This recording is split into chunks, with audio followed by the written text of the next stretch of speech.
ви винаги да бъдете така ръка за ръка, както в този ден. Да гледате в една посока и дай Боже да имате много дечица. Отново аплодисменти за младоженците.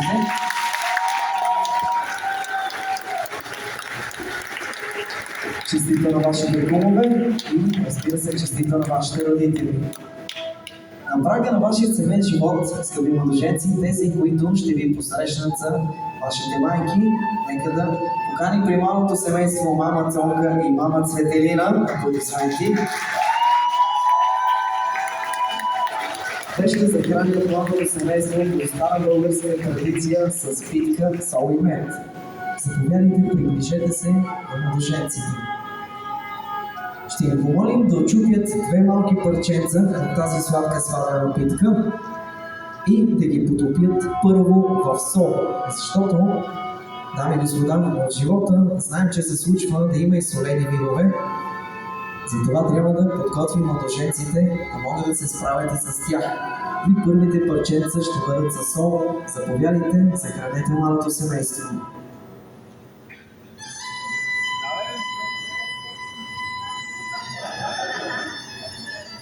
Кой го изобраха булката? Нищо и за теб ще има. Аплодисменти.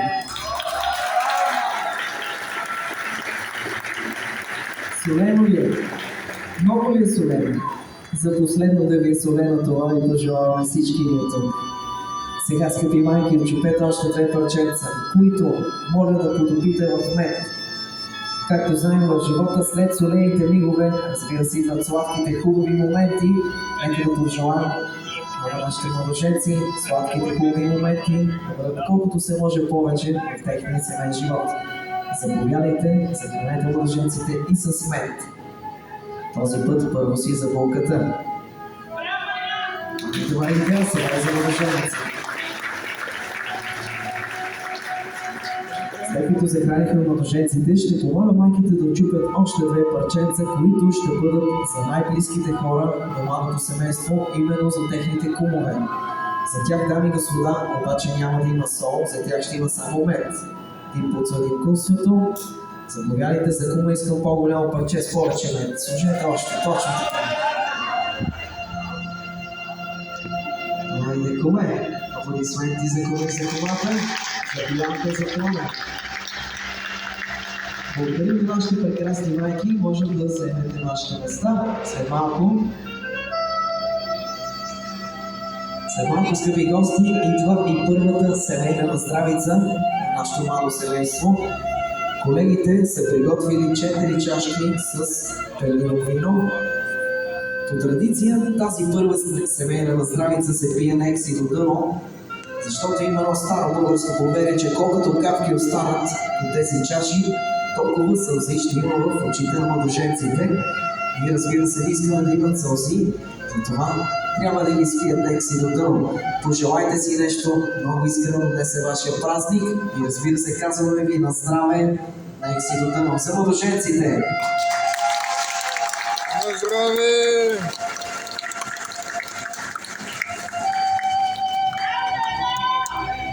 На младоженеца най-много му се пие. Ама така като гледам, и кума доста му се пие. Изглежда като един ценител на качествените напитки. Да видим Пламен как ще оцени това перлино вино според тебе. Как ти се струва? Сладичко, ако може още. Сладичко е. Може още, разбира се.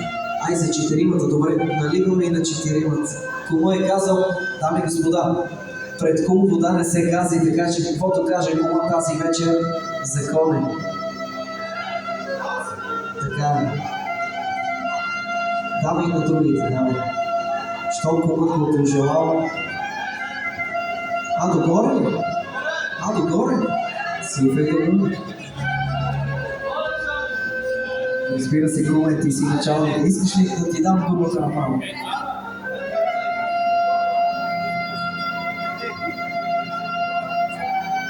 И отново на здраве за младоженците, за кумовете. Като свърши това вино, има една хубава домашна ракия. Ще пробваме и нея, нали куме? Как е втората чашка? По-горчива малко. Малко по-горчива. Ракия. Ракийка? Добре. Аз съм малка. Добре. Казваме ли горчиво на младоженци? Горчиво! Горчиво! Горчиво!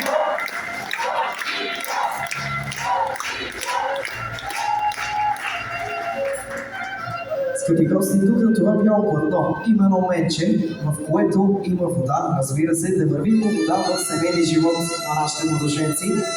Има едно бяло и едно червено цветенце, като бялото символизира момченце, а червеното момиченце. Марина, приближи се напред към менчето, Светла държи за ръката и ние всички броим на 3 българи на менчето. Готови ли сме? 1, 2, 3! Кой излезе първо? Аз виждам, че първо бялото излязло. Черни аплодисменти. Вече да каза момченце. Момченце много щастлив. Обаче, скъпи гости, така е тръгнало да излиза и едно червено цветенце. Да кажем, след 1-2 години, след момченцето, ще се появи и едно красиво момиченце като нашата булка. Разбира се. Приятел да момиченце този път. Нали знаете? Винаги момичите са със слабост на татковците. Няма как. Скъпи гости, нека отново аплодираме младоженците и клубовете и да ги приветстваме на тяхната официална маса. Заповядайте, скъпи младо семейство, скъпи клубове, останете се удобно. Уважаеми дами и господа, вие също може да вземете вашите места и след много малко продължаваме.